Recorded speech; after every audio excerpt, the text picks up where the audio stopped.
Barrie residents gathered this week at City Hall to oppose a proposed new development at 205 Jean Street. The property owner is seeking permission to build 6 new detached freehold homes on a private lane.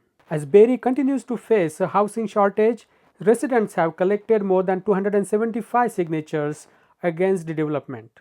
I started a petition 7 days ago, and we've received over 275 signatures of community members, close community members that are opposed to this development. We track their postal codes, and a lot of these people have a postal code L4N, which is directly pretty much a stone's throw away from this area. So not only are there tons of reasons, safety concerns, development issues that we can get into that people are opposing this for, but all of these neighborhood people are feeling the exact same way. So the petition is great, and hopefully council will dive into this a little bit deeper and see our side of everything. So this is a single lot on Jean Street. Jean Street is a very old neighborhood. It doesn't even have sidewalks. Some of the houses aren't even connected to water. They use septic. And they're asking it started as 8. He wanted to develop 8 units in this little tiny area. He's made revisions to his development plans. He's down to 6. In a response to Simcoe Community Media, Darick Battaglia, the property owner, issued the following statement. I am proposing just 6 single-family detached homes on a private lane at 205 Jean Street, a small low-rise infill project that uses existing roads, sewers, parks and schools rather than pushing Barrie outward. This project began with early city pre-consultation discussions about tearing down the existing home and creating 22 semi-detached lots.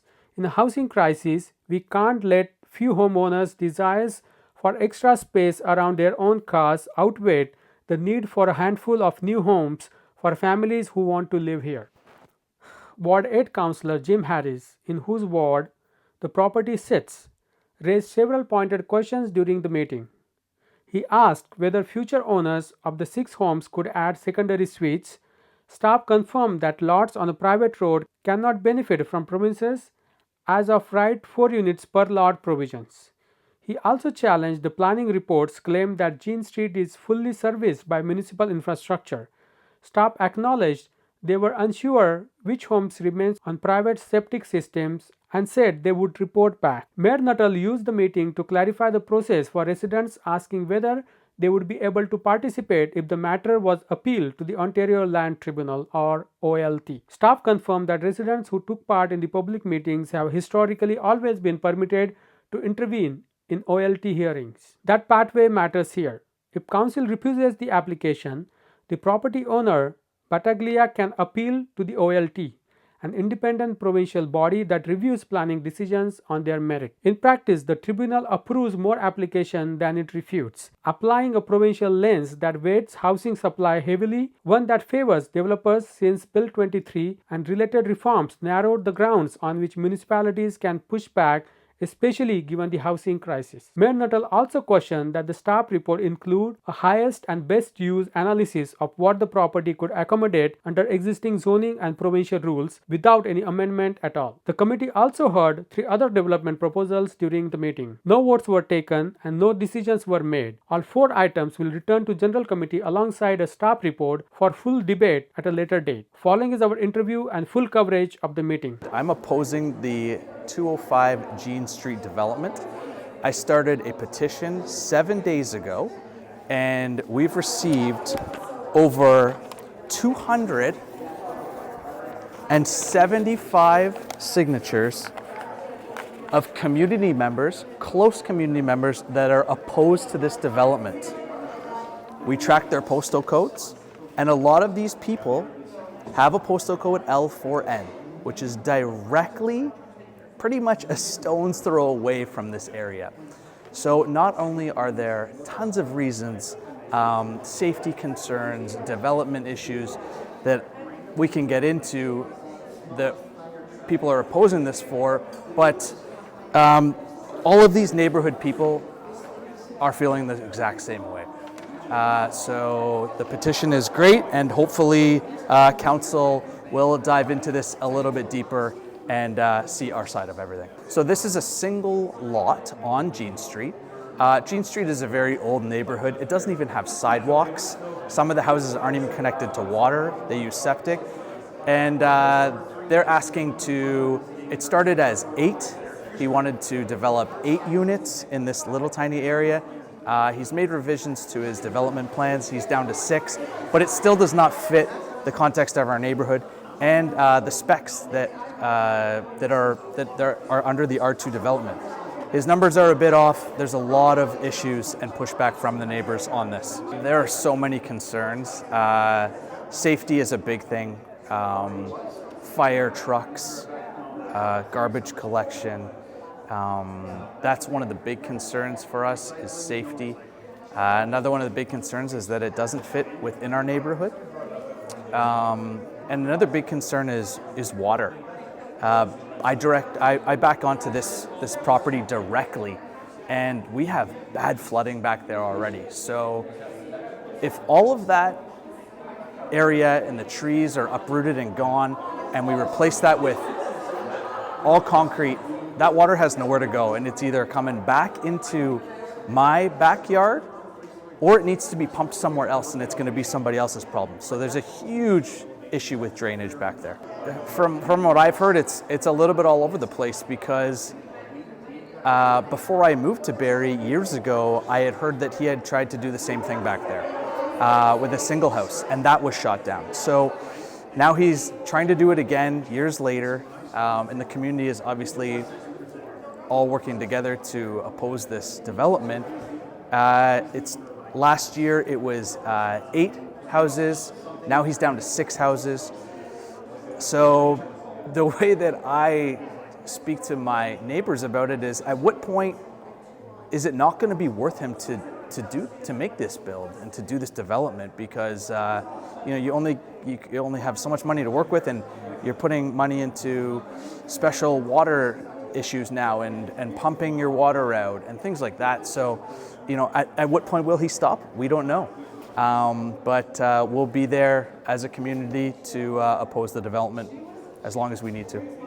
A lot of people in the neighborhood, we're not opposed to development. We love it here. We love Barrie. We love to see it grow. We just want them to make sure that what gets built back there, if anything gets built back there, we want it to fit within our neighborhood. We don't want it to be out of place. We want it to be safe for our kids. And we're all neighbors in the end, and we all want to be happy with where we live. I will now call on Darick Battaglia, owner and applicant, to provide the presentation concerning an amendment to the zoning bylaw for 205 Jean Street. Okay.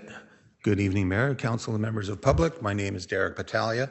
I'm here to discuss a residential development opportunity at 205 Jean Street in Barrie. I'm seeking approval for a site-specific zoning bylaw amendment and draft plan of subdivision to permit 6 new detached freehold homes on a private lane. This presentation will walk you through the site location, our design approach, how we've responded to community feedback, and why this project serves the public interest. This aerial map shows 205 Jean Street in relation to key landmarks for recognition. The subject site is located near Tyndale Park, Algonquin Ridge Elementary School, and the general Tollendale neighborhood. This is a well-established residential area with excellent access to amenities, services, and transportation. The location is already fully serviced with municipal infrastructure, including water, sewer, and road access, making it ideal for a residential infill development. Here's a closer look at the specific property. The site is outlined in red and is located at the intersection of Coxmill Road and Jean Street. You can see the surrounding street network, including Buman Court and Dock Road. The property is currently underutilized, and our proposal will make efficient use of this land within an established neighborhood.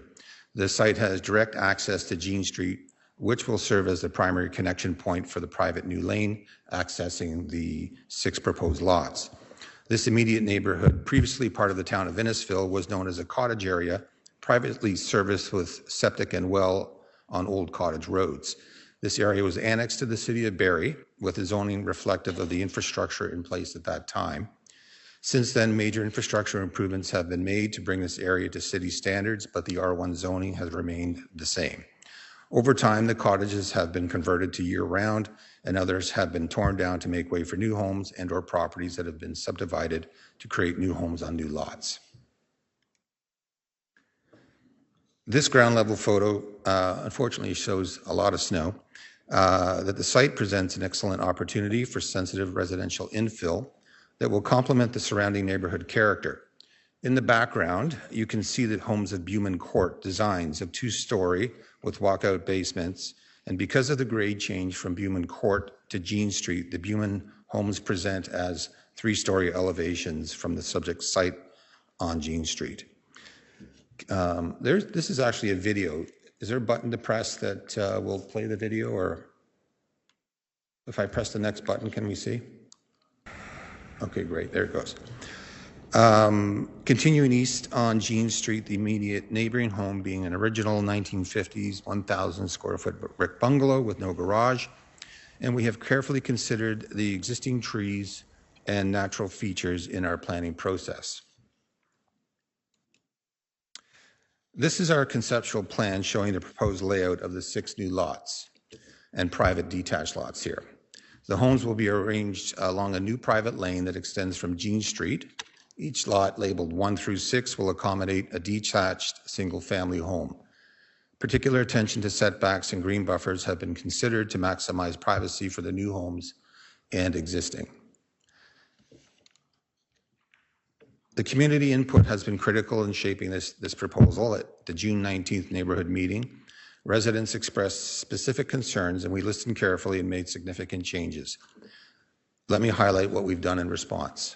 We reduced the total number of units from 8 to 6, a reduction of 25%. We increased the lot area from 209 square meters to 293 square meters. That's a 40% increase. Giving each home more space, lot depth increased from 22 meters to 26.4. We increased frontages from 9.5 to 10.5, and perhaps most importantly for parking concerns, because of the reduced units in larger lots, we have allowed for the upgrade from single car garages for up to double car garages, and allowing each home to have up to 2 cars in the driveway in addition to the garage. The gross floor area has also increased from 131.7 to 168.5 square meters, allowing for larger, more spacious homes. And the bottom line is fewer homes, larger lots, enhanced parking potential, and better layout, all in direct response to what the community told us mattered most. Garbage and snow services are to be handled privately amongst the individual homeowners. So this table demonstrates how our proposal aligns with the city's zoning framework. The existing property is zoned R1, residential first density. We are proposing to create lots that will be zoned R2 special, a site-specific residential second density designation. We'll walk through the key standards here. Our frontage lot of 10.5 meters meets the standard. All setback requirements are met at 4.5 meters for front yard to dwelling, 7 meters to the garage, appropriate side yards, and 7-meter rear yards. Our lot coverage will be within the 45% maximum. Building heights will be limited to 3 stories, consistent with zoning, and our proposal maintains appropriate development standards for the established neighborhood. I would also like to point out that this proposal is fully consistent with federal and provincial planning framework under Bill 23, which is aimed at supporting more housing, especially small-scale, low-rise projects like this within existing urban areas. Okay, so this is a previous house concept, but it gives us kind of a good idea here that here are examples of the potential architectural concepts for the new homes. These renderings show attractive contemporary designs that will fit seamlessly within the character of the surrounding neighborhood. The 3-story design maximizes livable space while staying within height limits. The homes will feature quality materials and elevations to add visual interest, attached garages, and architectural details that reflect both modern preferences and neighborhood compatibility. They will not be cookie-cutter homes. Each will have design variations to create a diverse, appealing streetscape. A key planning principle is compatibility with existing neighborhood character, and our proposal meets this test. First, 3-story detached home elevations at the Jean Street elevation are already established on the adjacent Buman Court lots. This is not a new form in the area. There are 2 3-story dwellings 1 block away on Gray Lane. Second, the height massing and lot pattern of our proposed homes are comparable to the newer homes surrounding the site. Third, we've incorporated design elements specifically to ensure compatibility, and our rear yard depths provide substantial separation from neighboring properties. This isn't a departure from neighborhood character. It's a natural continuation of the existing development pattern. Let me address why this project is in the public interest and what benefits it brings to the community. First, we're adding 6 high-quality homes in a fully serviced, built-up area. This is efficient use of existing municipal infrastructure, water, sewer, roads, transit, that's already in place and underutilized. This is smart growth. Second, we're providing new housing choice in a desirable location close to schools, parks, trails, and transit routes. Families will have access to excellent amenities. Third, and I want to emphasize this point, our plan and design has been refined in direct response to neighborhood feedback. We didn't just listen to the concerns, we acted on them. We reduced the number of units, increased lot sizes, improved parking, and enhanced the overall layout. This is a collaborative planning that results in a better project for everyone. To summarize, we're asking for today is approval of a site-specific zoning bylaw amendment for 205 Jean Street to permit 6 detached dwellings on a private lane. Second, we're requesting approval of the draft plan of subdivision, plan of condominium, implementing the 6-lot configuration as shown in the submitted plans. These approvals will allow us to move forward with a thoughtfully designed residential development that serves the community's housing needs, respects neighborhood character, responds to resident concerns, and makes efficient use of existing infrastructure. Thank you for your time and consideration. I'm happy to answer any questions you may have. Thank you. We will now move to public comments. There are 5 members of the public who have pre-registered to speak regarding our third public meeting in person. I now invite Leslie Cucchieri, if in the building. Okay, thank you. Yep. Please begin by stating your first and last name and address for the record. And you have 5 minutes. Okay, great. Yep. Leslie Cucchieri. I live at 206 Jean Street. Thank you for the presentation and for the opportunity to provide feedback. While I appreciate the changes have been made to the proposal, most of my previously submitted concerns remain. We are here this evening because this property is lacking a fundamental characteristic for development. That characteristic is street frontage. This property is landlocked. The parcel does not have direct frontage on a public street, which is required under the Ontario Planning Act for the creation of buildable lots. The proposal attempts to circumvent this deficiency by creating a private laneway, but this is inconsistent with the surrounding neighborhood pattern.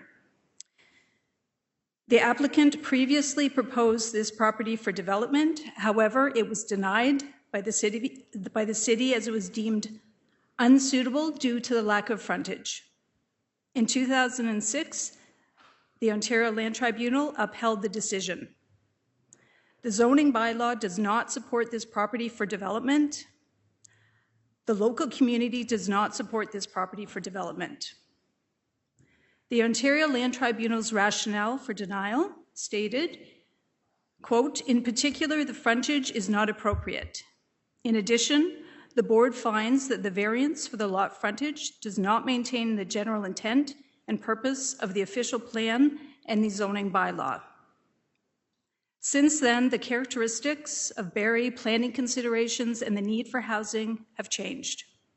However, the characteristics of this property have not changed.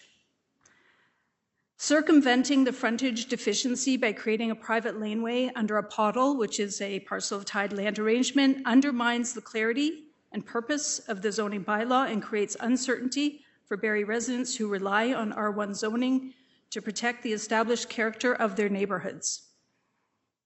Approving this development sets a precedent for landlocked parcels to be developed using private laneways that could lead to further piecemeal and condominium-based intensification in areas that are not designed to accommodate it. The planning justification report makes 35 references to the proposed development as gentle intensification.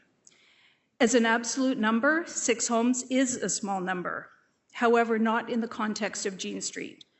The proposed development increases the total number of homes on Jean Street by 40% and increases the total number of homes on the south side of the street by 75%.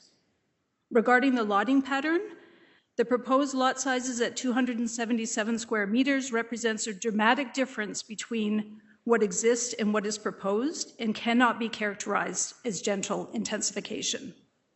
As such, the proposal does not respect the characteristics of the existing neighborhood. To address any implication that my position is motivated by a not in my backyard attitude, it should be noted that I did not oppose the recent application for the lot severance at 369 Tollendale Road. This property is literally in my backyard. Although I was disappointed with the severance decision, I can see that the new lots will maintain a degree of continuity with the surrounding homes. Unfortunately, the same cannot be said for the current proposal. The presentation made several references to the area being fully serviced. I must point out that some homes on Jean Street lack basic municipal services, mine being one of them, as the older homes are not connected to the sewer system. I am concerned that additional development is being considered ahead of ensuring the existing homes have the necessary municipal services. For these reasons and the additional concerns that you are going to hear from my community, I respectfully request that the proposed amendment be denied. Thank you. Thank you. I now invite Carol Germain.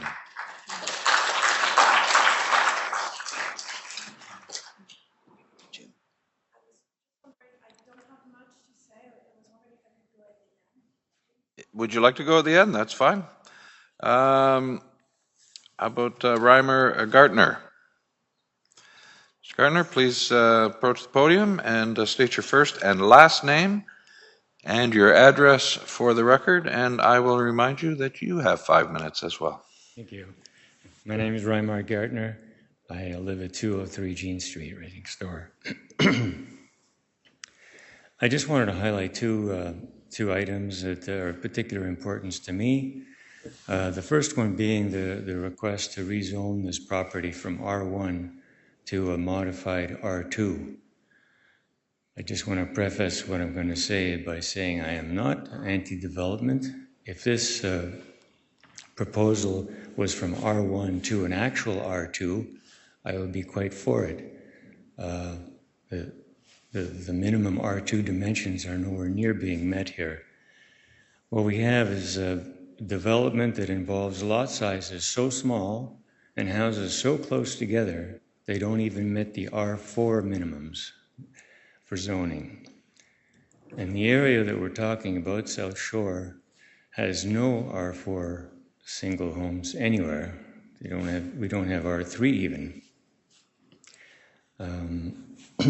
So, as Leslie mentioned, I don't think this is an gentle intensification. I think that this is a radical change from the R1 and R2 that we find ourselves surrounded by, and I believe this proposal is inappropriate and sets a bad precedent for future development.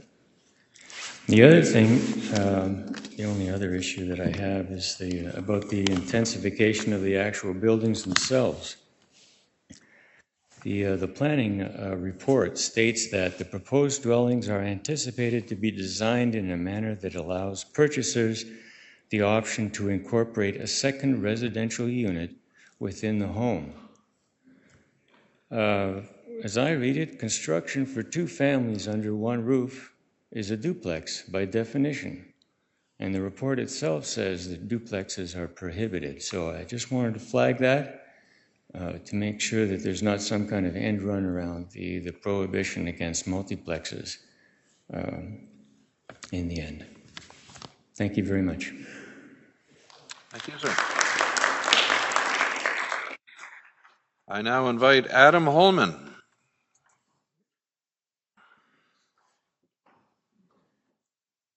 Please begin by stating your first and last name and address for the record, and you'll have 5 minutes. Perfect. Thank you very much. Thanks for the opportunity tonight.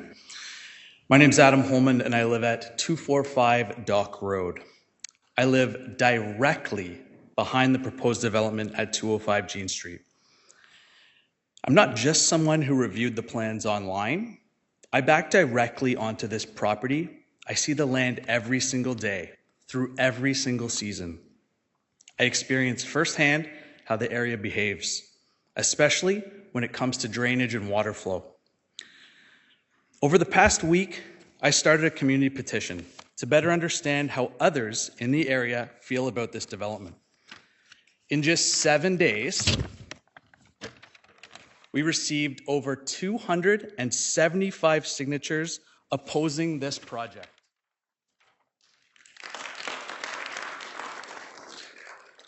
What's important to highlight is that this wasn't broad, random outreach.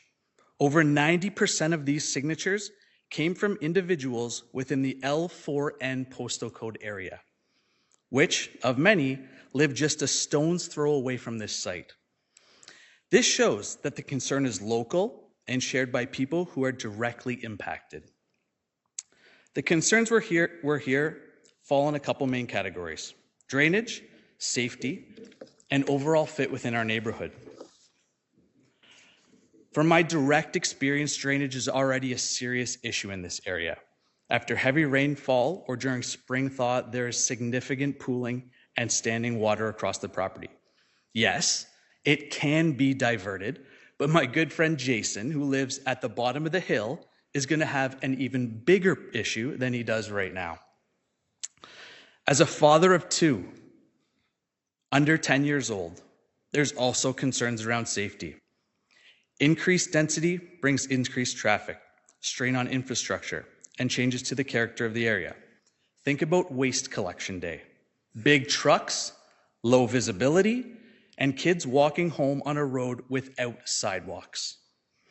So, I'll wrap up by standing here on behalf of the 276 people who signed this petition to oppose this development. Thank you for your time and for taking all this into consideration.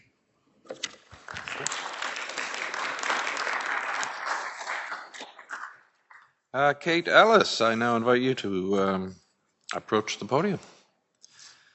Again, please begin by stating your first and last name and your address for the record.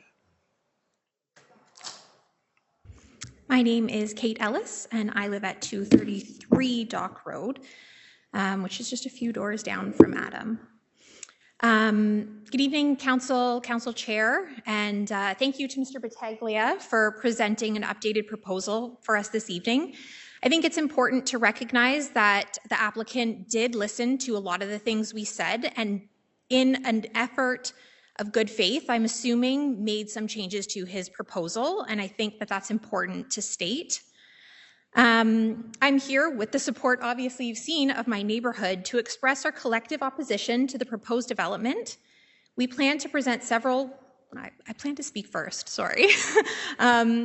We have presented several well-researched and carefully thought-out arguments urging our elected officials to carefully evaluate the technical and cultural merits of the proposed development while upholding the planning framework that governs the future of our neighborhoods and broader municipality.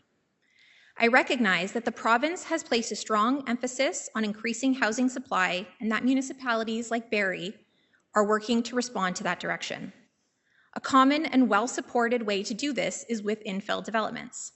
It is seen as an efficient way to increase housing supply while maintaining responsible land use. However, both provincial policy and the City of Barrie official plan are clear that growth must occur in appropriate strategic locations.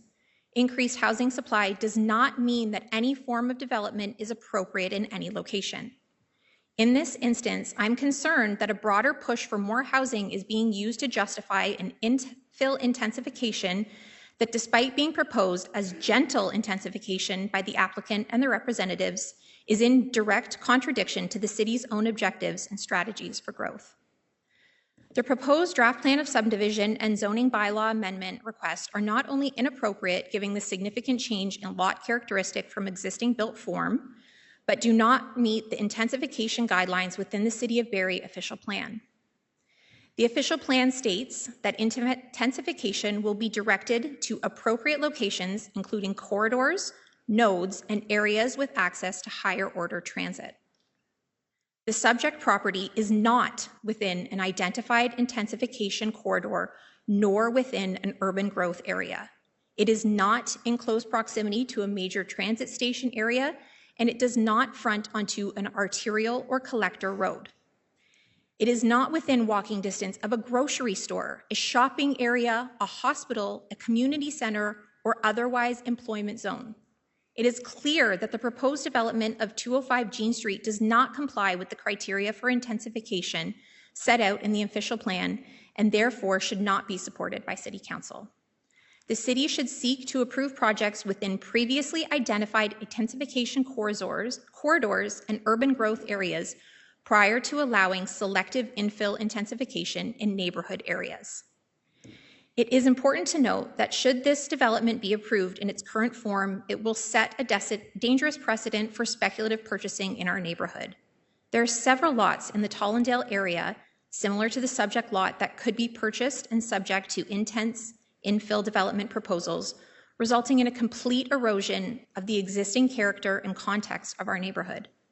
In fact, such lots exist throughout the city in Allendale neighbourhoods, the East End, and Sunnydale, which could lead to a patchwork of disconnected intensification zones.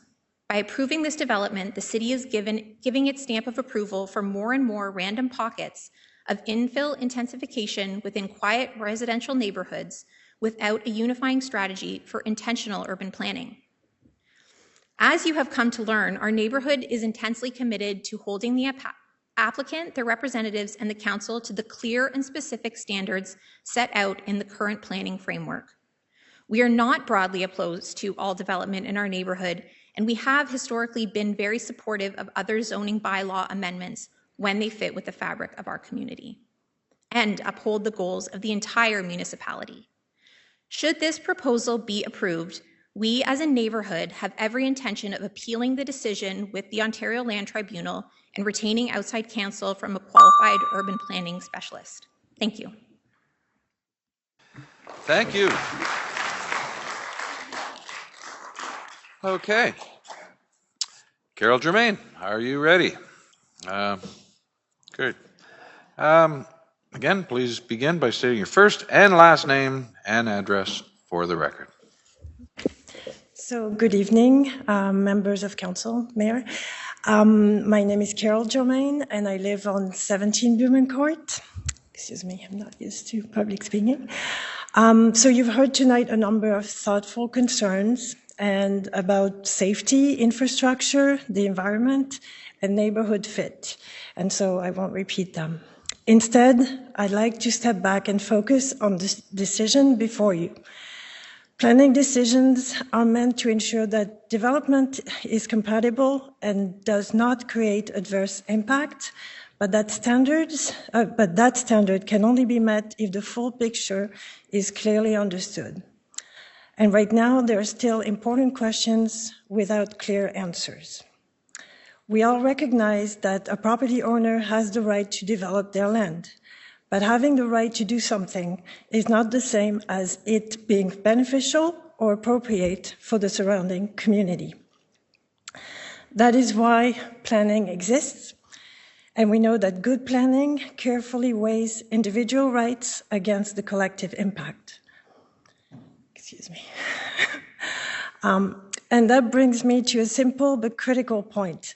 We need to count the cost and fully understand the consequences before moving forward. When risks are not fully evaluated, they don't disappear, they show up later as problem we'll have to address later.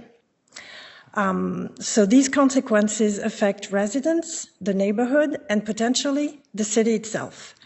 They appear as pressure on infrastructure, impact on safety, and challenges that complicate long-term planning, issues that are difficult and expensive to resolve once they emerge. So the question is not simply whether this project can proceed, it's whether it should proceed before the costs are fully examined, understood, and addressed. Responsible planning is not just about enabling growth, it's about ensuring that growth does not create problems we will be left to solve later at a greater cost. Therefore, I respectfully ask Council to take the time to ensure that the full impact, both immediate and long-term, is clearly understood before making a decision. Because once the decision is made, the consequences are real and difficult to reverse. Thank you very much.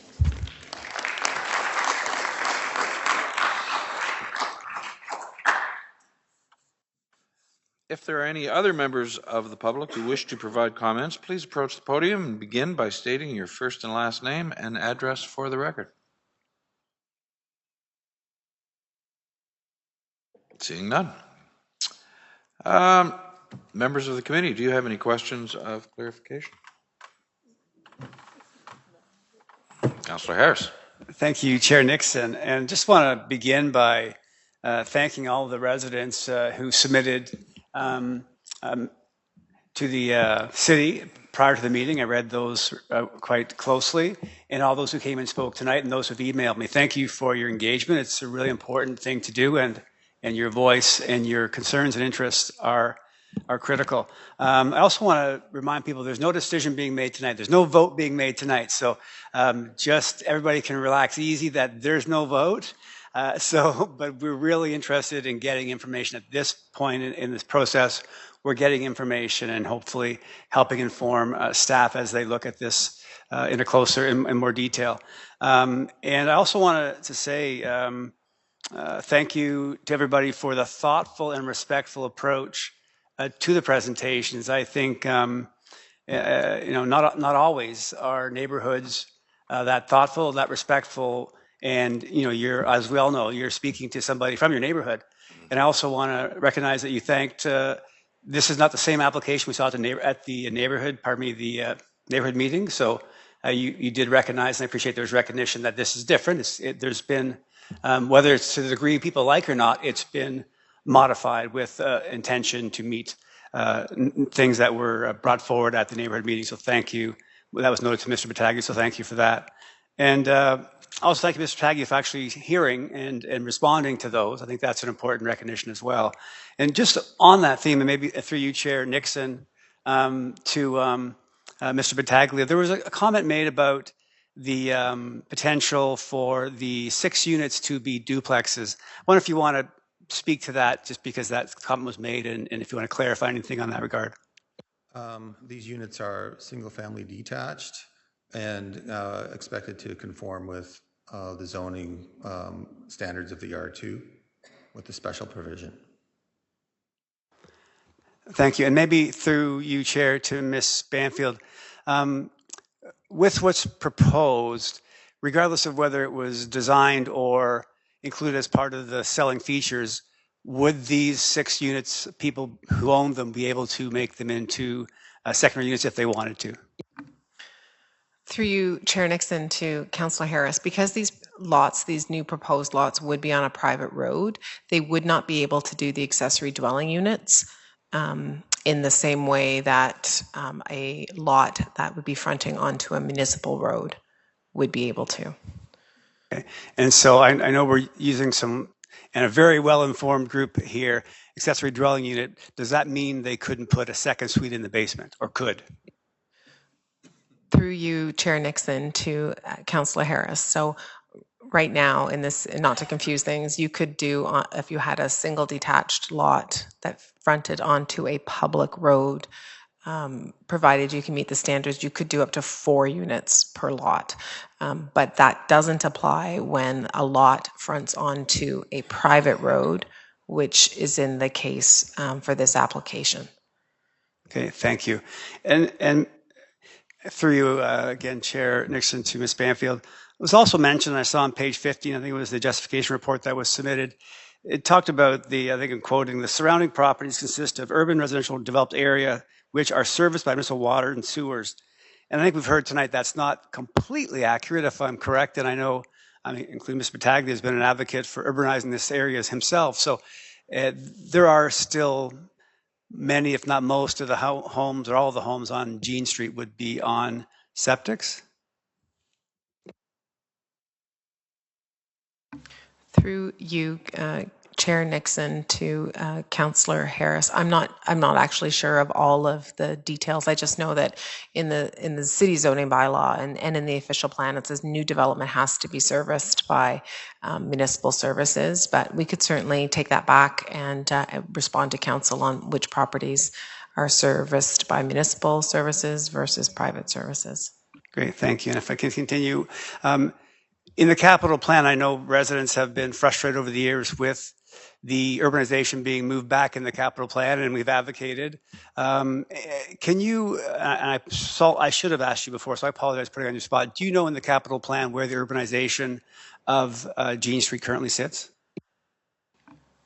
Through you, Chair Nixon, to Councillor Harris, I'm afraid I don't. But again, I could certainly find that information out for you. Yeah, there's probably a resident who knows. I know it got pushed back. It's been pushed back, unfortunately. Darick, you know it's been pushed back, right? Yes. Yeah, so that remains a concern for the area, the urbanization.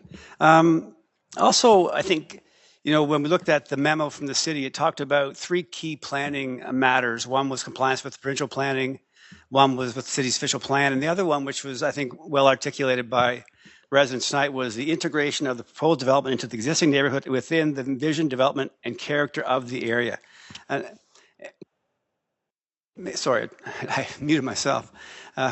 Maybe if we could, again, through you, Chair Nixon, to Ms. Banfield, when we talk about those 3 key matters, and I know planning is part science, part art, and, we see in the justification report clearly, and I'm sure everybody's read it, Mr. Battaglia's report talks about it meeting provincial and city's official plan. However, the one thing that seems to be really of interest and highlighted is the integration of proposed development into the existing neighborhood with the character feature. I wonder if you could speak to how staff kind of manage that particular element, because that seems very, a little more subjective in some ways, but also, objective in other ways. But I just wonder if you can talk a bit about how that gets sorted out by the city. Through you, Chair Nixon, to Councillor Harris. So it is tricky in the sense that, staff have submit many staff reports to council to approve applications that are much larger than 6 single detached homes. And so and in that instance, and then here we're looking at something that is 6 single detached homes that is filling the council chambers more than some of our bigger projects are. In terms of the matters, the things that you talk about in terms of character and fitting into the community, things that planners look at are things like the existing road pattern, the existing lot pattern, the size of the existing lots, the front yard of the existing homes, the rear yard, mature trees. Like there's actually a whole bunch of things that go into what makes a community and what builds the character of the community. So these would all be things that planning staff would take a look at. And there isn't, unfortunately, a magic number to say, 8 is too much, 6 is too much, 2 is too little. These all get factored in and looked at. And the servicing piece you talked about, what could actually be serviced. There are a lot of inputs to, what would bring a staff report forward for recommendation for approval.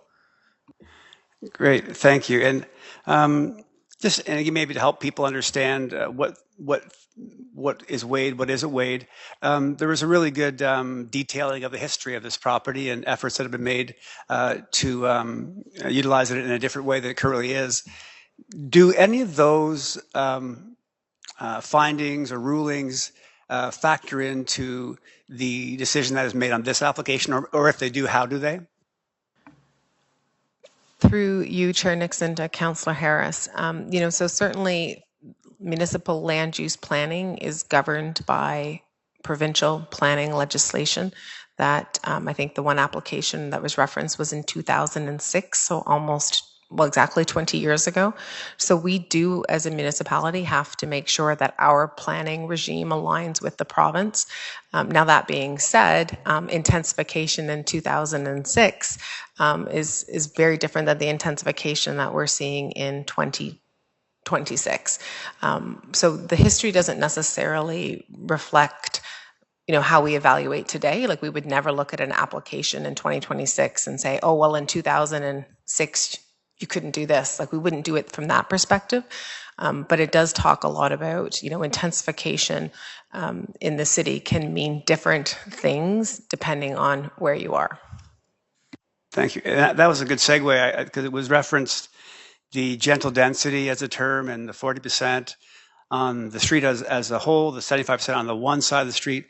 Just curious, again, it's great because we have a great crowd here and they're very engaged and interested. The understanding of how does that get assessed, when we look at, the term gentle density. I mean, it's, and what is currently experienced in that neighborhood. Obviously, it's all single family homes, correct? I'm not even sure there's accessory dwelling units on the street, or any in-law apartments type thing. But how does that get, for people's benefit, how does that get adjudicated by the city or assessed?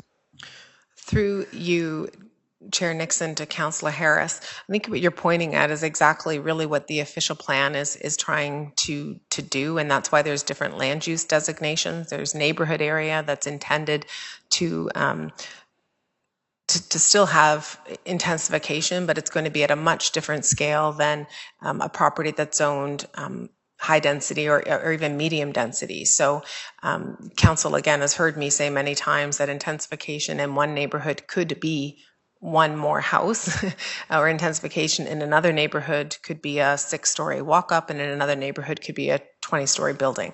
And it really does depend on what street it's on, what's around it, what environmental land is around it. And so there isn't anything that would say, you wouldn't look at it instantly and make the same recommendation each time, just because each piece of property is unique. But definitely in an area like this, intensification, you would expect to see it as perhaps more single detached homes versus an apartment building or something higher density. Great. Yeah, I got to be careful. I'm going to be going on. There's a lot of questions. It's really important. How is character defined? And is that defined in large by the people who live there, what they see and experience of the neighborhood? How much does that weigh in to the equation of the character definition and assessment of the area? Through you, Chair Nixon, to Councillor Harris. So character is one of those elements that really has been reshaped by the provincial government in terms of legislation, because they're historically the context of character, neighborhood character, is that nothing should change. The neighborhood is as it is, and the character is it, and it can't change. And so that is one of the elements of provincial legislation that has evolved in the context that neighborhoods can change. New homes and new residents can move into the areas if things like buffers between existing uses are considered, transition in building form or building height, trying to keep mature vegetation, compatible built forms, those types of things. So again, it really isn't a kind of black or white, but the neighborhood character piece, as I said, neighborhoods. Community building is actually built by the people and the people that live there and the people that use the parks and go to the schools, but it is making sure that built form fits in as best as it can. But neighborhood character, as I said, does not necessarily mean that nothing is going to change. And lot size and lot configuration is a big part of neighborhood character.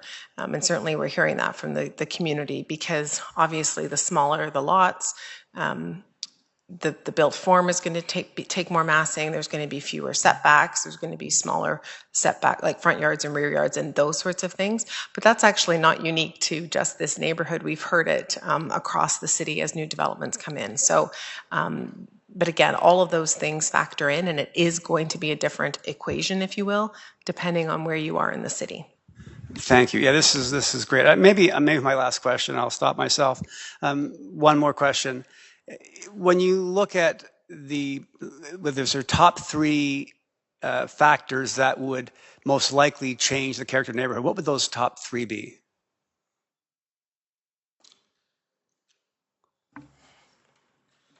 Through you, Chair Nixon, to Councillor Harris. So I don't even know that I could necessarily say a top three, but again, the things that I had already talked about initially, you are going to, the equation is going to be different if it's an infill project like something like this versus a greenfield project like, say, in our secondary plan areas or even in the new areas to the north end of the city. So I hesitate to say, but I think at the end of it, it's all of the pieces we talk a lot about, making sure that whatever's being proposed is livable. And so to the greatest extent possible, if there is already development in the area, you want to make sure that to the greatest extent possible, the built form is compatible, the setback from the street is compatible, as many mature trees as can be kept as possible. Those types of things, when you're looking at infill are important, as well as fundamentally how is the existing neighborhood going to be impacted by the new development. And those things talk about the things we've already talked about tonight in terms of transportation and servicing. And again, that is going to be different whether you're dealing with an infill project or perhaps something that is a little bit more of greenfield development. Thank you very much. I really appreciate it. And thank you, Chair Nixon, for the room to ask all those questions. Thank you. You are welcome. Mayor Nuttall, I believe you had a question of clarification. Yeah, thanks so much, Mr. Chair, and thank you for the liberal approach to letting me ask some things here. Because I'm not sure we're following the exact, so thank you for that.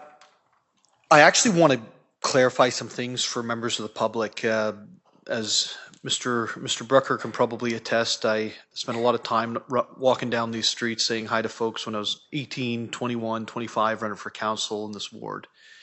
And did so with petitions and block development and those types of things. I want to really hone in on something that Ms. Banfield just said, which was there's a massive change in the way development is interpreted today versus 20 years ago. And so I really want members of the public to walk away with all the information so that there's not a position that you think one thing, but it's something else. So I'm going to ask some questions to Ms. Banfield just to clarify information for the public tonight, so we don't get here 3 or 4 or 5 or 6 or 7 or 10 months or a year from now thinking, well, why did I get blindsided and why didn't I know that information? Okay. So the current property is one property. It's being proposed to be split into essentially 2 properties as viewed by the city, with then multiple dwellings on the second property. Am I interpreting that correctly, or is there a better way to say it than that? Through you, Chair Harris, to Mayor Nuttall. So you were correct. The existing house would be subdivided off, and then the remaining proposed 6 units would be dealt with through a condominium and would essentially be on one block. Okay. So if we were to pretend for a second that there was not 6 units being proposed onto a condominium block, and it was being divided into just 2 lots, one with the existing dwelling and then one for a new dwelling. Does it meet the qualification for that based on the frontage, etc.? Through you, Chair Nixon, to Mayor Nuttall. So the crux of that would be if we could, it would depend on how much frontage is on Jean Street. the configuration of the existing house is that kind of long, which makes it a bit challenging to subdivide it just at the house and still actually have frontage onto Jean Street, which is important for severance. So in your scenario, without doing kind of everything correctly tonight, most likely the existing house would have to be demolished to be able to create 2 lots that would still have frontage on Jean Street. Okay, so basically the city wouldn't allow, this is good information, the city wouldn't allow a lot beside it that wasn't essentially a straight one back. It wouldn't allow it if it went down and off to the side, kind of the way that lot is configured. Through you, Chair Nixon, to the mayor, to Mayor Nuttall. So currently the property is zoned R2, so we don't believe, again, very quickly, looking that the frontage requirement of the R2 for 2 lots would be satisfied without reconfiguring the existing house. Yeah. Okay, good. That is a good piece of information. Thank you. If this were to get sent to the Ontario Land Tribunal by the applicant, what ability do the residents have to intervene in that process today versus 20 years ago? Through you, Chair Nixon, to Mayor Nuttall. So as it relates to appeals for zoning bylaw amendments, not too much has changed. The bigger change has been around site plan and minor committee of adjustment decisions. So depending on how the application got to the OLT, so council could refuse it and the applicant could appeal it, council could approve it, and the residents could appeal it. So it would depend really on how it got to the board. But the easiest probably for this example is, let's say council refuses it and the applicant takes it to the OLT.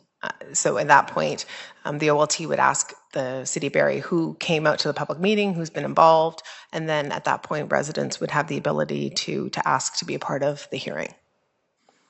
Okay, so they have the ability at that point to ask to be part of the hearing, not guaranteed, or it is guaranteed? Through you, Chair Nixon, to Mayor Nuttall, I haven't seen where where residents haven't been able to. I suppose it's technically possible, but certainly in my experience, I haven't seen where residents have come and asked to speak at an OLT or be a part of it. I haven't seen a case where they've been refused. Sorry, I still had it on. Okay, so over the last 3 years, since the changes with, what was it, Bill 119? Bill 23 and 119? Yeah. Don't trust him. The other 22 bills that changed it. So we don't go to the OLT very often, folks. So through those changes, that hasn't limited the ability for the residents to go and intervene the OLT on these types of issues, only on the site plan and plan of subdivision. Or minor variance. No, you're correct. Through you, Chair Nixon, to Mayor Nuttall, you're right. I didn't actually say draft plan of subdivision, but you're right. Though those are the 3 that the committee of adjustment applications, the draft plans, and site plans. Okay, great. So that would leave it open for the residents as well. That's good.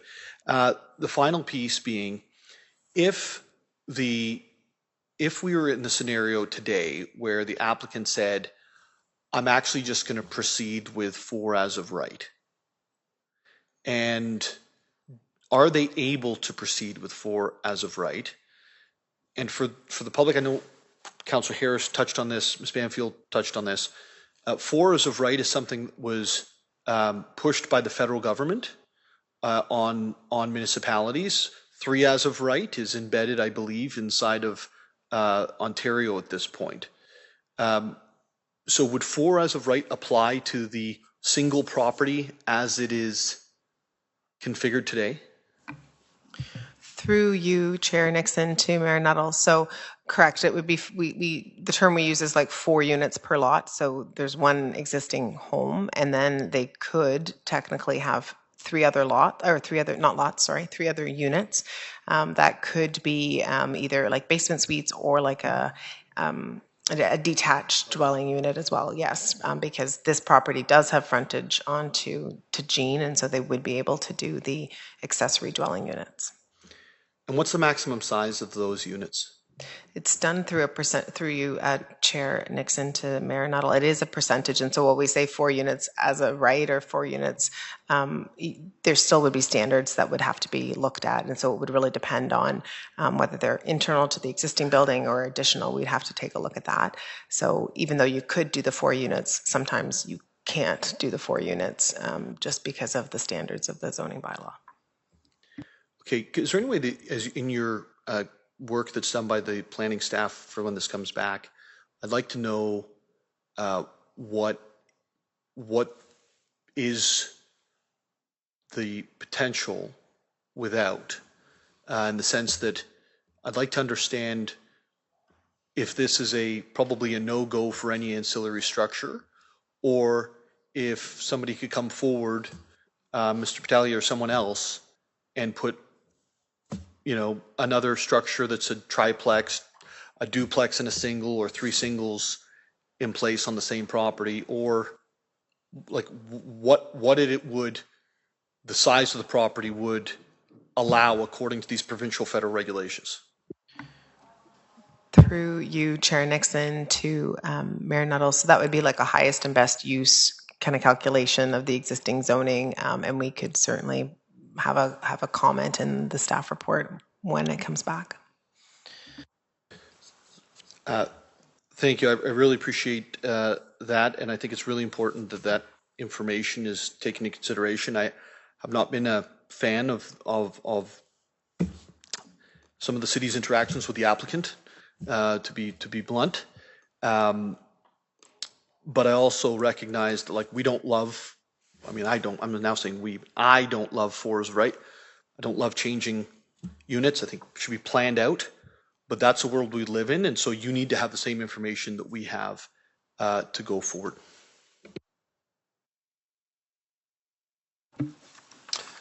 Thank you. Do any non-members of committee have any questions of clarification?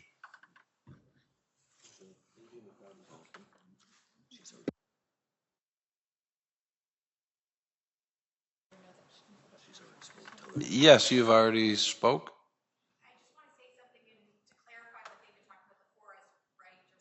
Yeah, I'm afraid no. Once you've spoken, that's it. But thank you, Councillor Riepma. Thank you, Chair Nixon, and this is also to Ms. Banfield. I'm a little confused. There was a draft plan of subdivision here, and then I also hear condominium plan. So, which is it, or is it both? Through you, Chair Nixon, to Councillor Riepma. So, in some cases, in the older areas of town,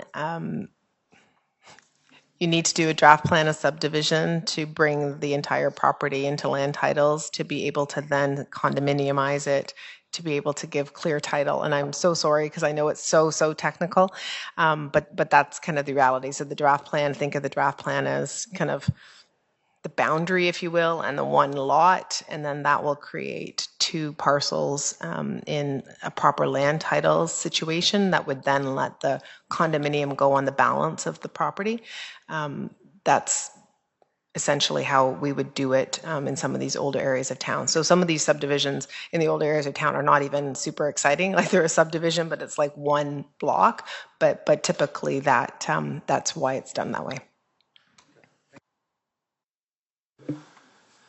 Okay, thank you. We will move to our 4th public meeting. There will be no presentation this evening as the proposed zoning bylaw amendment was introduced by Mayor Nuttall pursuant to Bill 3, the Strong Mayors Building Homes Act, which amended the Municipal Act 2001 in accordance with subsection 284,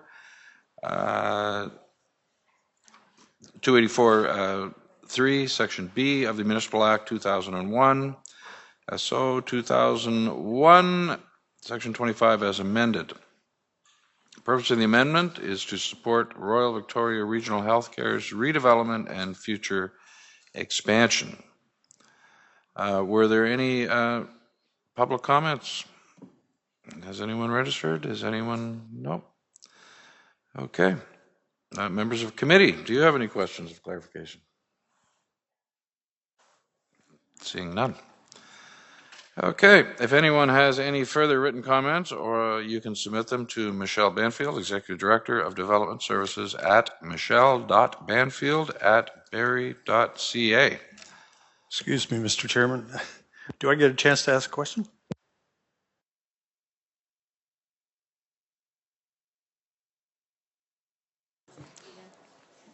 Yes, go ahead. Thank you. I didn't want to interrupt your flow without you realizing. Actually, I thought I turned it to you a moment ago, and you did ask your question. But anyways, go ahead. On this one, just one quick question, and that is, there's no drawing attached to this bylaw, and I'm more concerned about the area that is in former Springwater, and that is there are quite a number of trees on that property, and I wanted to find out from you, and there's a slope as well in part of it. I want to find out from Ms. Banfield what the plan is for those sort of environmental areas, and how we'll be protecting them if that's in the works. Through you, Chair Nixon, to Councillor Rietma. So this really just sets up the zoning for the proposal for RVH, and staff have been in contact with RVH team, and they'll be doing a site plan application that will take a look at the environmental impacts and the tree boundaries and those sorts of things. So we expect that to move relatively swiftly. But all of that work that you talk about, the grading and all those sorts of things, will be looked at through the site plan, and it is actually within the Nottawasaga Valley Conservation Authority limits, and they've already been in contact with the Conservation Authority to get that development limit mapped, and so that they can move forward with the overall proposal. Okay, thank you. To review an application submitted by the Jones Consulting Group Limited on behalf of Global Telecom Inc. for an official plan amendment and amendment to the zoning bylaw for 501 to 525 Tiffin Street. The second public meeting is to review an application submitted by Flagship Developments on behalf of St. Joseph Developments Inc. for a draft plan of subdivision, official plan amendment, and amendment to the zoning bylaw for 49 Miller Drive. The third public meeting is to receive an application submitted by Darick Battaglia for an amendment to the zoning bylaw for 205 Jean Street. The fourth public meeting is to review an amendment to the zoning bylaw to support Royal Victoria Regional Health Centre's redevelopment and future expansion. Members of the committee will be listening to the presentation and comments received during the public meeting, but will not be making comments or debating the items tonight. Committee members will have an opportunity to provide comments when the staff report is considered by General Committee at a later date. Interested persons wishing to receive notification of the staff report can sign the notification form at the back of council chambers or by emailing cityclerks@barrie.ca. Michelle Banfield, Executive Director of Development Services, would you please confirm that the notifications were conducted in accordance with the Planning Act for tonight's public meeting? Yes, Chair Nixon, it was. Thank you.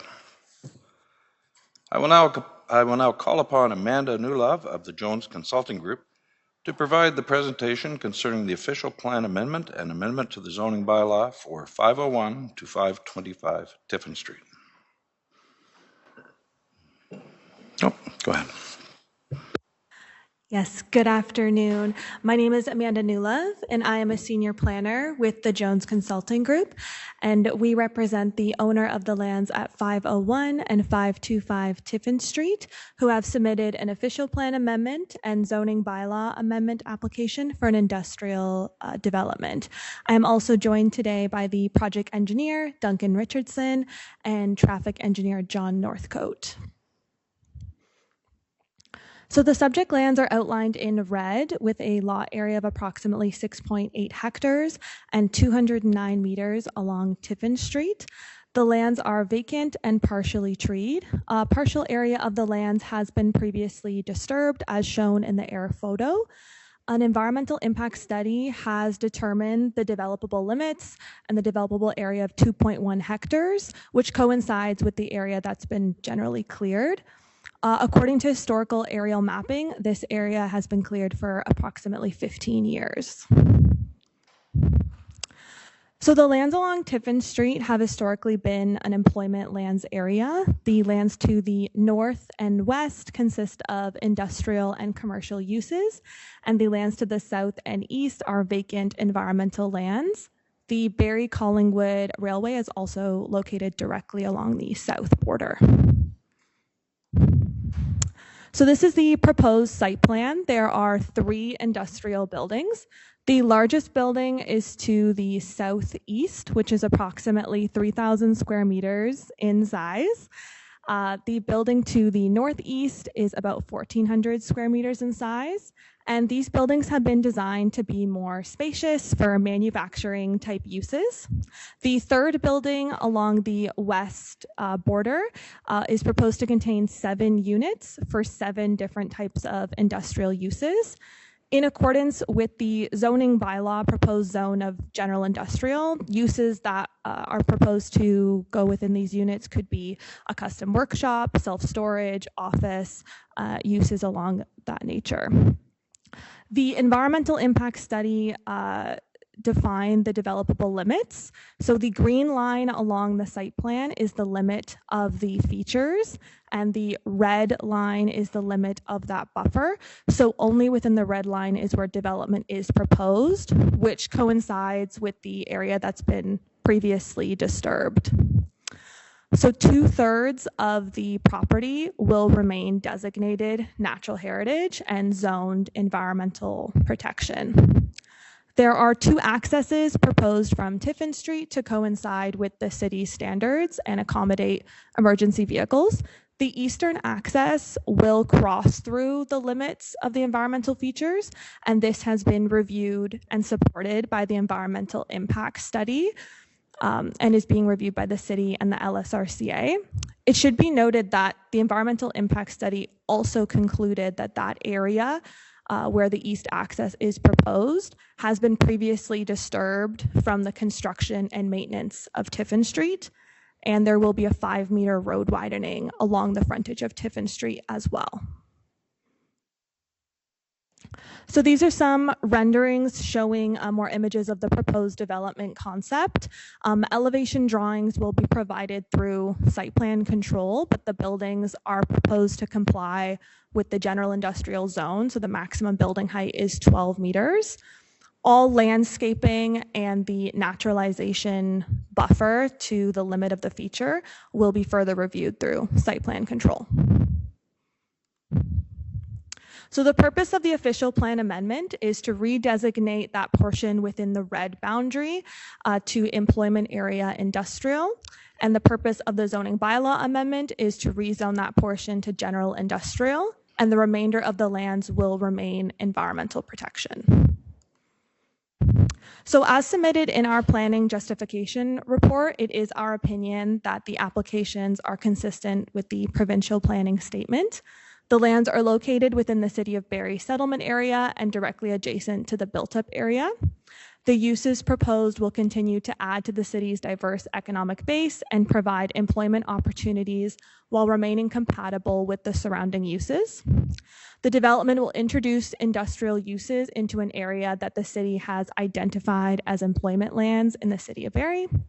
The majority of the corridor along Tiffin Street has been identified as an employment area in the city, and the development of the property with the less intense industrial uses will further secure this area as an employment area in the long term.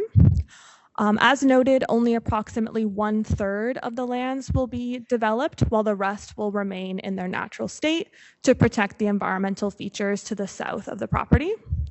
The site is located on an arterial road of Tiffin Street, providing easy access to Highway 400, and the site will be serviced with municipal services without requiring an extension. So the lands are currently designated Natural Heritage System in the City of Barrie official plan. As one can see, the surrounding lands are an employment area with the employment area designation industrial and non-industrial to the north and west and east. To be consistent with this, the developable area is proposed to be designated employment area industrial to permit these industrial uses. So similarly, the lands are zoned environmental protection, but one can see the general industrial zone is located directly north and west of the lands. And as such, the zoning bylaw amendment is proposed to rezone the developable area to general industrial as well.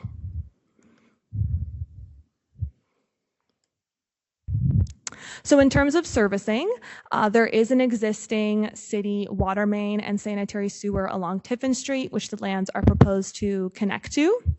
There has been a stormwater management plan prepared, which includes the use of one dry pond, a storm sewer system, 2 underground ADS storm tech systems, 3 rooftop water storages, 3 oil grit separators, and 1 storm filter to address both quality and quantity control. A variety of low impact development or LID measures are also being implemented to address the runoff volume, and the lands will be serviced by secondary utilities. In terms of traffic and the other studies, as I've noted, a 5-meter road widening will be provided along Tiffin Street. The traffic impact study did complete an intersection operation analysis, and no additional infrastructure improvements are recommended. The traffic impact study also recommended a temporary transit stop either on the north or south side of Tiffin Street to facilitate access to pedestrian and cycling infrastructure ahead of the planned infrastructure in the area. City staff have provided transit comments, which the applicant is reviewing. The proposed parking supply will meet the parking requirements in the zoning bylaw, and bicycle parking has also been provided. And a number of additional studies and reports have been provided, such as our planning justification study, functional servicing report, etc., which are being reviewed by the city and Conservation Authority. So in conclusion, the proposed applications will facilitate the development of 3 industrial buildings on a site that is within the settlement boundary of the City of Barrie and directly adjacent to the built-up area and on lands identified as an employment area. The development proposes to intensify vacant land that otherwise would remain underutilized. Extensive environmental work has been completed to determine the developable area to ensure the natural heritage features will be protected and appropriate buffers are being provided. The site will be connected to full municipal services without requiring any extensions. The proposed development will not add any significant delay or congestion to the local roadway network or any operational issues. The proposed buildings are compatible with the industrial nature of the neighborhood. The uses will continue to add to the city's diverse economic base and will provide employment opportunities for residents. So it is our opinion that the proposed applications are consistent with the provincial planning statement and meet the intent of the city's official plan and comprehensive zoning bylaw. So thank you so much, and happy to answer any questions.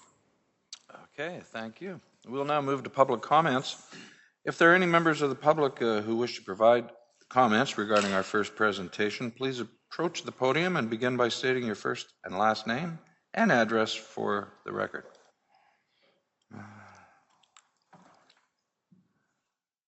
Seeing none.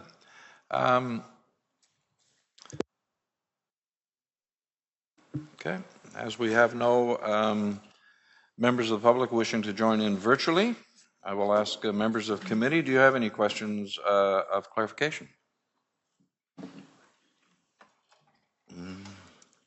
Seeing none.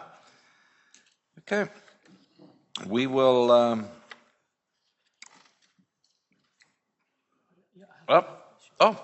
Councillor Negussi? Yeah, go ahead, sir. Thank you, Chair Nixon. Quick question to staff, probably Ms. Banfield.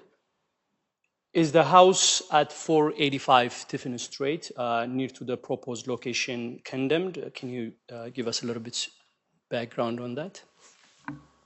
Through you, Chair Nixon, to Councillor Negussi. That building is not condemned at 485 Tiffin. Okay, thank you. To the presenter, that was a great presentation. Thank you for your time. In terms of parking and access, is proposed parking sufficient for all employees and visitors? And how will the vehicle, circulation, including trucks, can be managed to prevent conjunction on Tiffin Street? Thank you. So through the chair, there is 168 parking spaces proposed, which meet the requirements in the zoning bylaw. A traffic impact study has been prepared to review congestion and operations, and there's no issues identified. The traffic engineer is here in attendance if you would like further clarification on that. Yeah, I would be happy if I...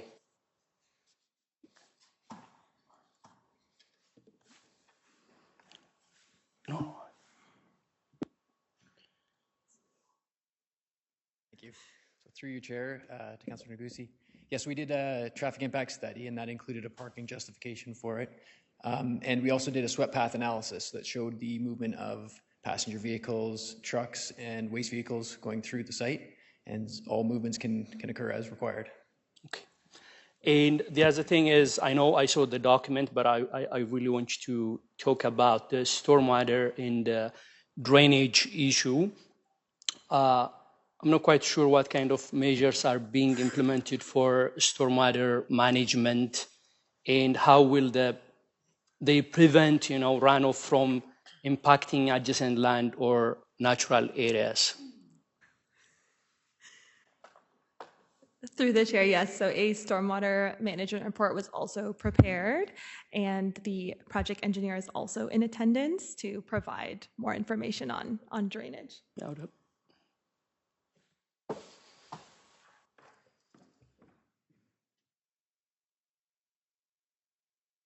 Through the chair to Councillor, the system is underground storage tanks on site, matching the pre to post runoff volumes and flow rates. There is a couple quality control structures on site as well. And then there's rooftop storage as well that helps to achieve that pre to post balance. Okay, thank you, Chair Nixon. Are there any other members, any non-members of committee that have questions of clarification? Seeing none, we will move to our second public meeting. I will now call upon Cameron Sellers of Innovative Planning Solutions to provide the presentation concerning an amendment to the zoning bylaw for 49 Miller Drive.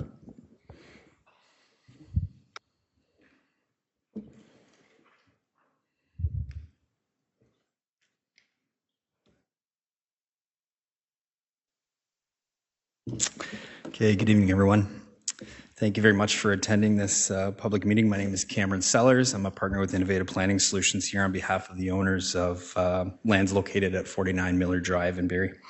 So the purpose of tonight's meeting is to provide project details to everyone and to obtain feedback to be considered along with comments received from city staff in order to move this project forward.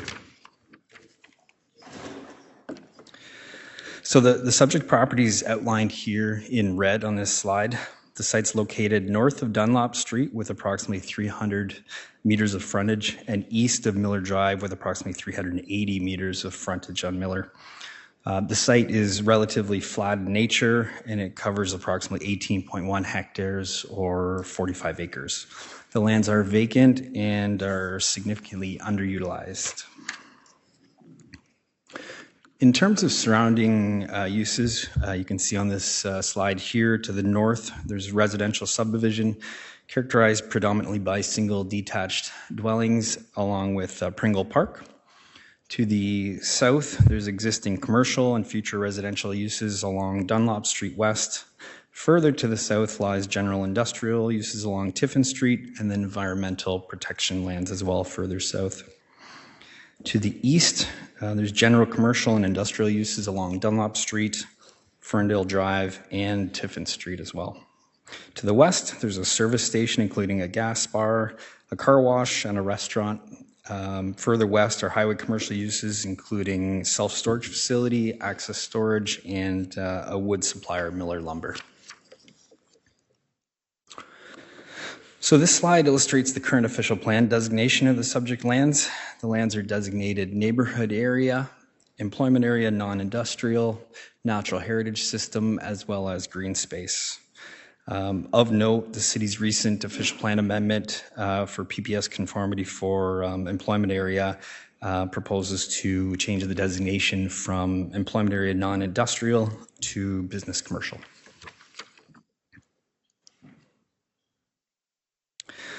So this slide illustrates the current zoning of the subject lands. They're outlined in red again. The lands are zoned residential hold, you can see in yellow, open space hold in light green, general commercial in pink, and then environmental protection in the dark green in the northeast corner. So this brings us to the development proposal shown here. The development includes a total of 447 new residential dwellings in differing built forms, including single detached homes, townhomes, and back-to-back townhomes, plus a medium density block subject to future development applications. Access to the development is by way of 2 new municipal streets connecting to Miller Drive at the north and the south limits of the development, leading to an internal municipal road network as shown here. All internal roads will have sidewalks throughout the whole development. And there's a stormwater management pond you can see here in the southwest portion of the site, along with a large natural heritage block in the northeast portion of the site. So this slide highlights the proposed built forms throughout the site, just for ease of reference when viewing the development concept. So the single detached dwellings have been positioned adjacent to the natural heritage lands along the east, each with frontage of approximately 12 meters or 40 feet. The townhomes have been positioned around the perimeter of the balance of the site, each with frontage of about 5.5 meters or 18 feet. And then there's back-to-back townhomes positioned internal to the development with a frontage of 7 meters or 23 feet. And then you can see the future medium density block in the middle there in the pink, and then the natural heritage block, the large natural heritage block to the east. So this slide provides a couple of architectural styling samples that could be pursued through this development, just to give people sort of a flavor of the townhouses. It should be noted that there's no floor plans or elevations at this point in the process, but the owners are committed to working with city staff to achieve a high level of urban design and architecture for the new homes. So in order to accommodate the proposed development, an official plan amendment is necessary, redesignating various portions of the property as detailed here. I won't go through them individually, but I will show you this slide. So this illustrates the official plan land use changes proposed by these applications. A majority of the site will remain as currently designated, the neighborhood area. You can see there without any hatching, that's already designated neighborhood area. Portions of the site would be redesignated from green space and employment area non-industrial to neighborhood area, while other portions would be redesignated from employment area non-industrial to natural heritage systems.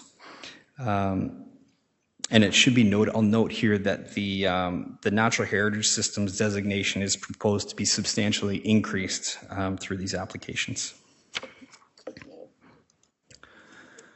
So we've also applied for a zoning bylaw amendment. It's necessary to support the proposed development, rezoning the property to RM2 with exceptions, R4 with exceptions, as well as environmental protection.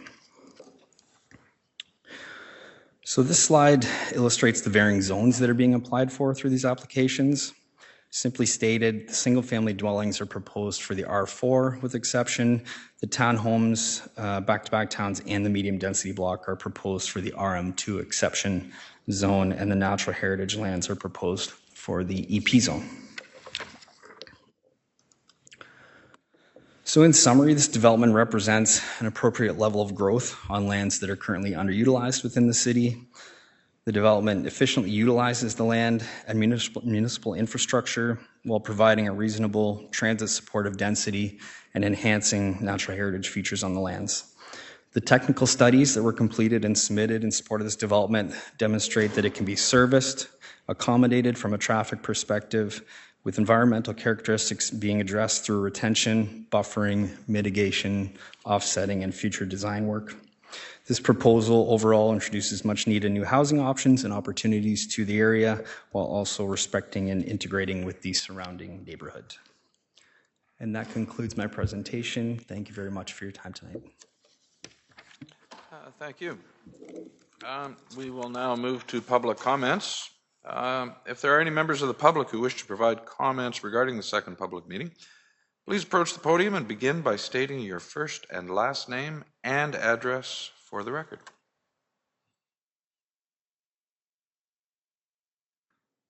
Seeing none. Okay. As there are no virtual members waiting to join us, members of committee, do you have any questions of clarification? Deputy Mayor Thompson. Thank you, Chair Nixon. Through you to staff. When we talk about the technical reviews and stuff, and I understand this is a zoning application, but sometimes that site plan questions are unable because it's delegated authority to staff. So I just get some clarity, and maybe for residents watching and paying attention to this. So 40 Miller is an approved development on Miller of about 200 units.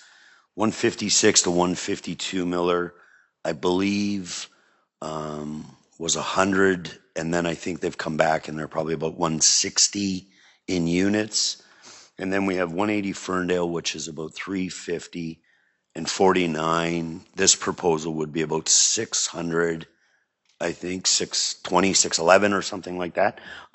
So when we're looking at infrastructure, water, sewer, and stuff like that, so because these lands are fed by the aquifers and not in our new water treatment plants and stuff, sometimes we find water pressures are a little bit low and not as robust as some of our new subdivisions. So is it a first come, first service? Like, you know, I believe these people have done their due diligence and realized it is serviceable. But if every one of these developments were to go ahead next year, would the existing neighborhoods suffer like in water pressure, or is that a consideration that service capacity is looked at in a high level of every development that's proposed and approved could be compensated?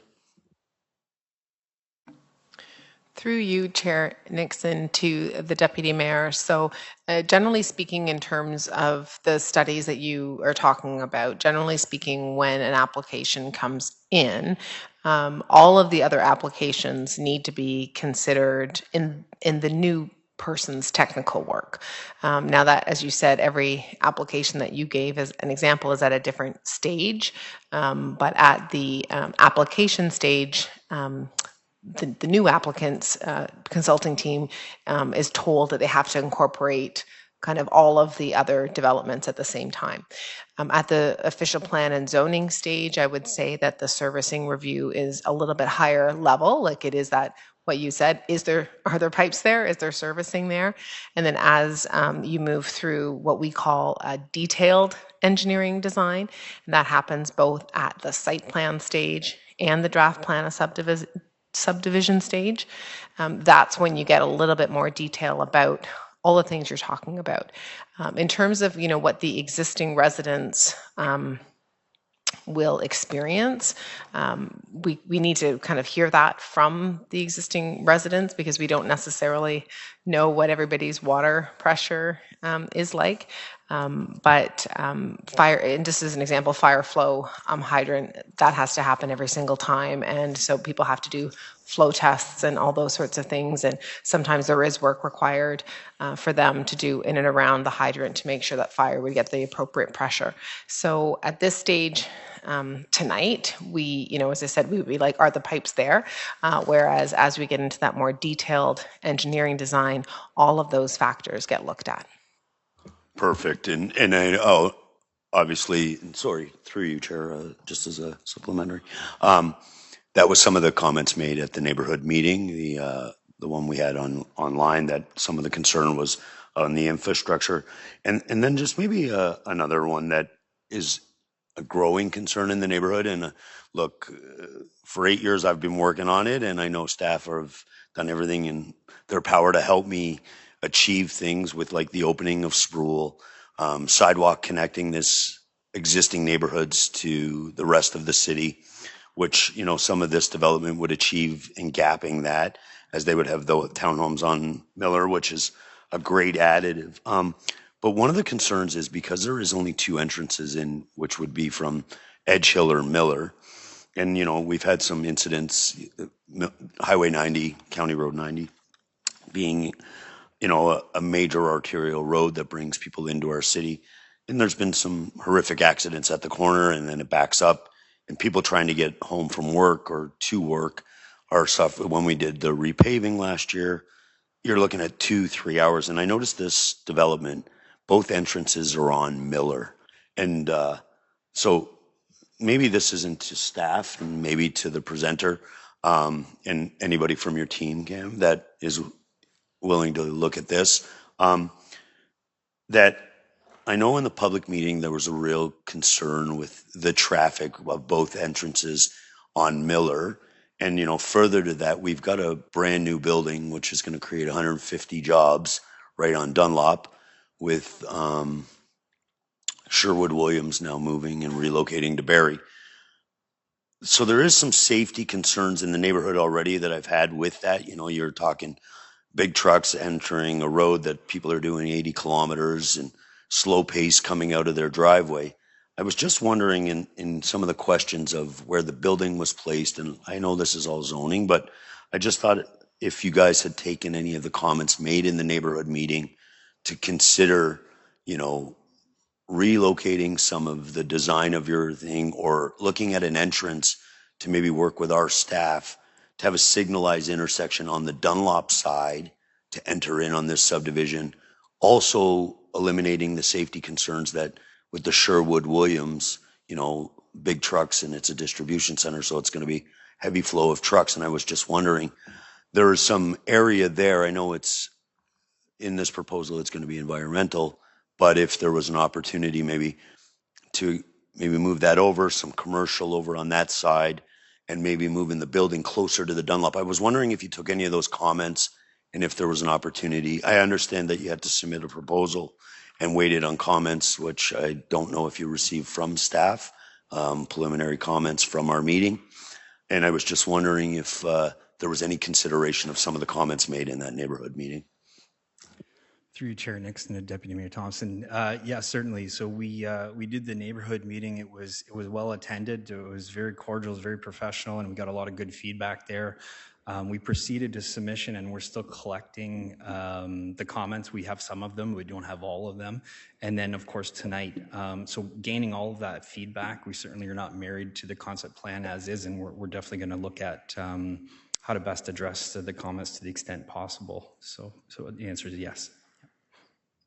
Perfect. And thank you. And look, I don't think anybody in the public meeting was against development. Yes, some people looked at the existing, you know, wooded area. And, you know, I fielded some calls today understanding and explaining to residents that it's privately owned land and it's not a city property where, you know, if we chose to leave it as a park or something, so, you know, we can't tell people what to do with their assets.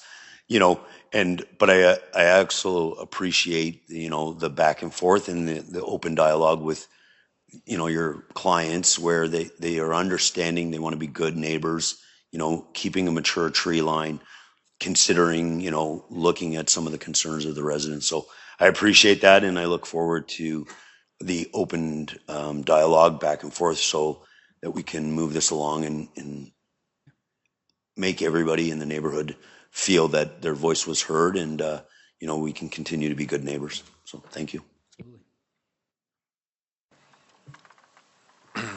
Are there other members of committee that have questions of clarification? Any non-members of committee? No. Okay. If anyone has any further written comments, you can submit them to Michelle Freethy, Senior Planner at michelle.freethy@barrie.ca. This concludes the Affordability Committee meeting. For Simcoe Community Media, I am Deepak Bidwai. This story was supported by the Local Journalism Initiative.